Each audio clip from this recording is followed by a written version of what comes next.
In the end times, Jesus told us that there's going to be many false prophets, people deceiving preachers and men and women of God, saying that they're men and women of God, but deceiving the people.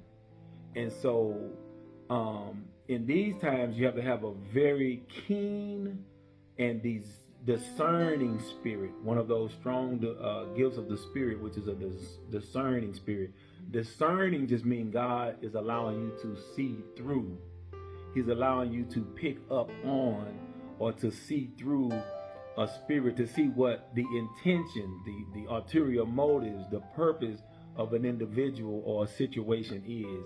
He lets you have the insight on that. That's what discernment is. So when he says test, believe not every spirit, what he's talking about in the majority of that statement is so-called ministers, preachers, prophets, whomever people may say they are, who say they have a word for you, or they give you a word and say that, God told them this is what you need to do, or this is what I heard God saying for you.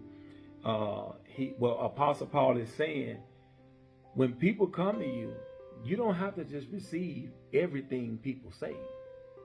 In other words, you need to test or try that spirit to see whether it be of God. So how do you do that? Right. How do you do that? You measure what a person ministers to you or gives you a word by, number one, by the Logos word of God. Which means? Logos. The Logos word is the written word that we open our Bible and we read. Okay. When somebody gives you a word, you should be able to go back in the written word and parallel that word to what they're saying to you. Okay. It should not contradict anything in that Bible. It should not contradict anything in that Bible. That's number one. Number two, you test it by a person's fruits. The person that's giving you the word, if you know them in any kind of capacity or know someone who knows them or people who know them, you should inquire of the credibility of this individual. Okay.